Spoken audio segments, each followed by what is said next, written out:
Hey guys, it's me, Cupid. I have schizophrenia. So today I'm going to be telling another person's story. This is going to be Krystyna's story. And if anybody out there wants to tell wants me to tell their story or wants to tell their story themselves, you can write to me either on Facebook or on Instagram. You can find my Instagram on my bio on YouTube.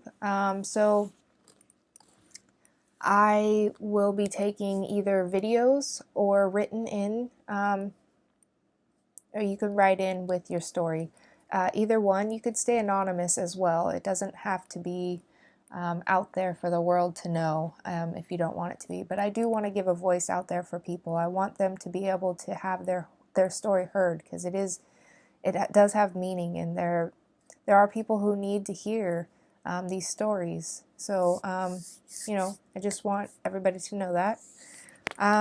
So let's get right into Krystyna's story. All right. Hope you guys are doing well during this pandemic. I know it's mostly been over for the most part. Not mostly, I guess somewhat over. But it's not really over, and I know that it's been a tough battle for some people dealing with this, especially not knowing what's to come, not knowing what could happen to you and things like that. So I hope everyone's staying safe, and I hope everybody's doing well. All right, let's get into Krystyna's story. So this story is Getting By in a Madhouse of Crazy. My name is Krystyna. I'm a mother, a girlfriend, a sister, and a daughter, a family member, and a friend. I am schizophrenic. To begin with, I have to think back 2 years ago. The voices. One day I was just a normal young adult. The next I was talking to God. To be honest, it is all a blur, like a long night out drinking. I did know it at the time, but I was in psychosis. Did not know it at the time, but I was in psychosis. Sorry. I do not know my first schizophrenic break. I do remember some memorable ones. Remember hearing a voice in my head that told me it was God. At this point in my life, I had no belief in a higher power. Past traumas scared me one by one until all faith had left. Even hearing his voice in my head would not convince me. So I tested him. I tested him a lot, asking him to show me signs. Oh boy, how the signs did come. A voice shouted in my head that I was pregnant. I remember sitting on my bed one night. I was watching some television program that I normally would not watch. That is when the TV spoke to me.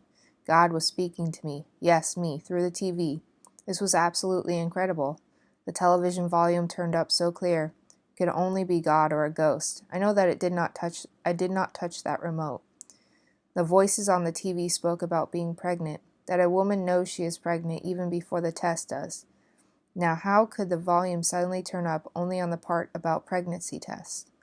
How could anyone else besides God know I had been taking many with a negative result? This turned my complete skepticism into faith, which soon turned back into skepticism as a test after test turned out negative. Finally, the doctor's appointment that I had scheduled as soon as God told me I was pregnant was here. I walked into an unfamiliar place that the voice had told me to go. Remember my hands sweating as if I was in 150-degree weather.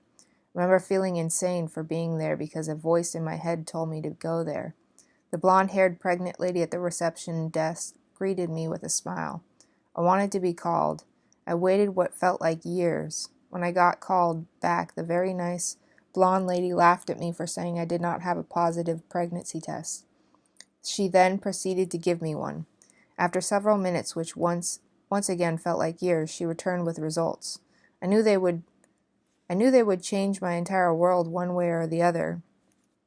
Either I was going to become a mother or I was insane for thinking I was talking to God. It turned out that I was indeed pregnant. This part of my life is so important to this story because this is what began my 100% faith in these delusions. Suddenly, God was guiding me. I felt as if He was helping me, making me better. I felt like the luckiest person on the planet. The colors suddenly had meaning. I could sit at a stoplight and talk to God, and He would respond through the green and red on the spotlight. I could hear words in my head, and my head would spin back and forth like a teeter-totter, looking at responding colors for my thoughts. Fast forward a year. The voices that I once viewed as the best thing to happen to me are now overwhelming. They are starting to become very negative instead of helpful. I think that something is wrong. Is Lucifer and God fighting a war for my soul? That is what it felt like. I could almost hear it in my head. I would get shouted at to pray, so I would pray sometimes for hours, bowing to the almighty and powerful God. I could feel a physical pull. I'd feel my body being submerged under the bathwater. I was told not to get up, that God is cleansing my soul. I could feel myself starting to drown until I broke through the delusions and gasped for air. I was told to do outrageous things like go running around my neighborhood barefoot at 1:30 in the morning, throw away all my food, and excessively exercise. I would take multiple showers a day so that I could sit in there and pray in freezing water. Sadly, I listened to these voices. I would get so frustrated I would just shout. One day I shouted, "I cannot do everything you want. I'm done with this shit." At this point, the voice is now controlling what I write in text, what I say to people, where I go and do not go, etc. I was told along the lines of that I must follow every direction command or I would amount to nothing in life. That is when I started thinking maybe this isn't God. So I went outside, lit a cigarette, and researched. I researched all I could. What I found shocked me in a way, but at the same time didn't at all. I was angry, so angry. How could this be happening? Am I a part of the 1% who has a brain disorder called schizophrenia? Here are some facts I found about schizophrenia. Schizophrenia is a brain disorder that distorts the way a person thinks, acts, expresses emotions, relates to others, and perceives reality. 1% of the population, 2.2 million Americans, will develop schizophrenia. There are 5 subtypes of schizophrenia: paranoid schizophrenia, disorganized schizophrenia, catatonic schizophrenia, undifferentiated schizophrenia, and residual schizophrenia. Positive symptoms of schizophrenia include delusions, hallucinations, and catatonia, which is when a person stays in a single position for a long time. Cognitive symptoms include trouble focusing or paying attention and difficulty remembering. Negative symptoms is defined as the absence of normal behaviors. This includes reduced speech and energy, lack of motivation, lack of emotion, and withdrawal from family and friends. Although the cause is unknown, this mental illness can be developed through factors such as genetics, brain chemistry, brain abnormality, and environmental factors. Schizophrenia typically appears when a person is in his or her teens to early 20s. About 10% of people with schizophrenia commit suicide and are more likely to have drug or alcohol abuse problem.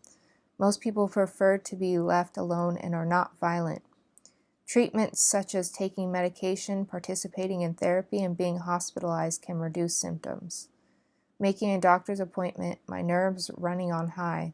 Am I even breathing anymore? I hear my heart beating a million miles, so I must be. I come into a new office that I am unfamiliar with.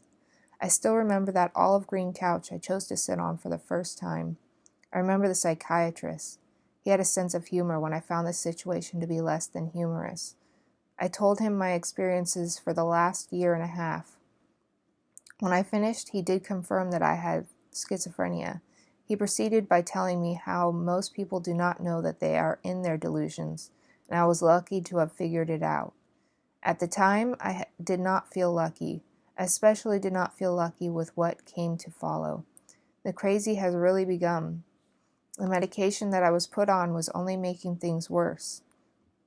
I felt as though I was being drugged. I could not remember anything. I was putting ice cream in the refrigerator.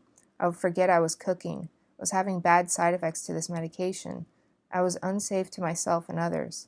I wonder if this is what the rest of my life would be like. I would dance around uncontrollably. Oh, and the twitches. Oh, how they loved to come. The medication was giving me facial tics that I could not control. I felt embarrassed to leave my house and scared to stay in there with my daughter. It was time to call the doctors again already. And so it begins, the trial and error process. Being able to find the right dosage and medication for your body is not an easy task. Especially when you have a 6-month-old baby you have to wake up with, and a medication that makes you drowsy. I was lucky to have found a decent one pretty early on. Finding the correct dosage was the hard part. Antipsychotic medications produce heavy side effects. Common side effects are blurred vision, drowsiness, anxiety, dry mouth, feeling as though you have a cold, muscle spasms or tremors, and weight gain. Different medications have different side effects. Some are worse than others. On the bright side, they also help with the positive symptoms of schizophrenia, as so much trial and error on dosage that I nearly gave up on the medications altogether. I have found a combination that works for me.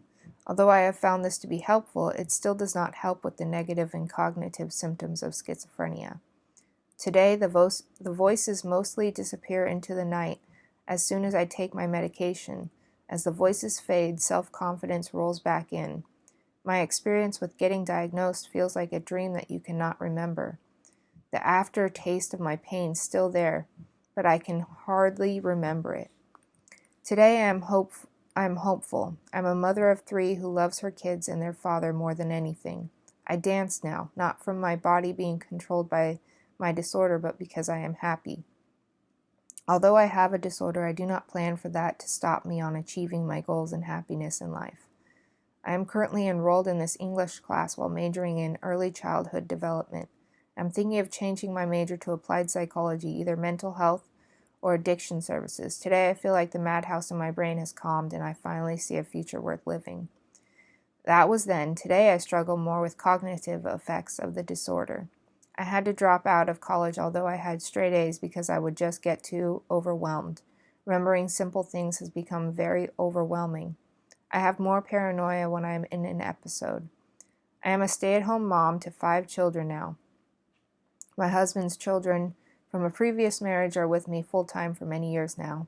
So I am 28 with a 16-year-old, a 14-year-old, a 4-year-old, and a 1-year-old, and a 1-year-old and a 4-month-old.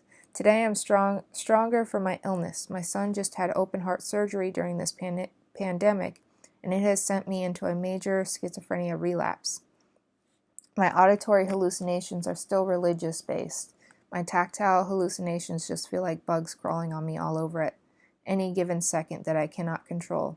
It just hits out of nowhere. I see shadows and spirits and have a hard time figuring out if I am in a religious crisis or just mentally ill. But overall I manage.